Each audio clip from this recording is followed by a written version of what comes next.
Morgan.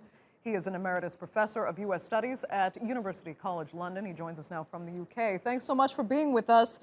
Will struggling average Americans actually feel the impact of this relief package? I think it's likely that they will. If you compare it to the previous stimulus package enacted by the Obama administration back in 2009, that wasn't a particularly effective package because it didn't target its benefits very specifically. And I think here there is a particular effort to target those most in need. Now, the cost is eye-watering, 1.9 trillion, but it will possibly be trimmed. Nevertheless, if that A, helps struggling families, as it promises to do, and B, gets the economy moving again as the pandemic recedes, the cost will be well worthwhile. And that is the question. Will it actually stimulate the economy in terms of getting, business and investment going again, or is it just going to increase the already incredible U.S. deficit?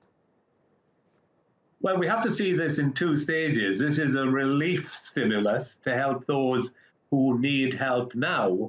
And there is an investment package in the making, a very ambitiously conceived package that will stimulate spending on projects that will help the economy in the long term. Now, the question you raised was the deficit. It's true the deficit is at an unprecedented level, $3.1 trillion in current dollar terms. Now, the Republicans are asking whether the United States can afford these stimulus packages at the cost of enlarging an already swollen deficit. Well, at risk of making a partisan point, the Republicans always tend to worry about the deficit when it is a Democratic president in the White House. They didn't worry about the deficit during George W. Bush's tenure, and they worried about it even less during Donald Trump's tenure. Now, Trump's 2017 tax reform program added a cool $2 trillion to the deficit cumulatively. It was meant to guarantee long-term economic growth, but of course the unanticipated problems of COVID-19 put a stop to that. So I think that we have to see the stimulus package as a way of growing the economy and growing the economy as fast as is feasible, right? Because the faster the economy grows, the more revenues are delivered to put a cap on the deficit. Yeah. Still, though, no matter which side of the political spectrum you are on, many have just said the U.S. debt it's unsustainable, and it's actually reached a point now where there will just have to be serious consequences. You can't just keep borrowing and spending money that you don't have. Are you worried?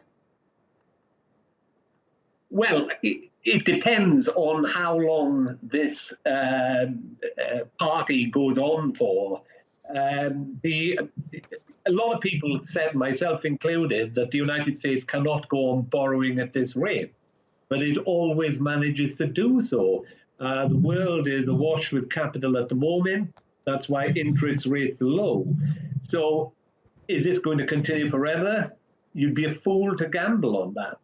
But until interest rates rise, the risk in borrowing large sums is relatively smaller. And again, the payoff is that through borrowing and using that for targeted stimulus, you get the economy growing faster. There is no evidence that austerity works. It is pointless, the United States trying to retrench on its spending at present. That would counter any growth potential in the economy. So the situation now is that it is better to spend than not to spend. Okay. Iwan Morgan, thanks so much for clarifying that. We appreciate it.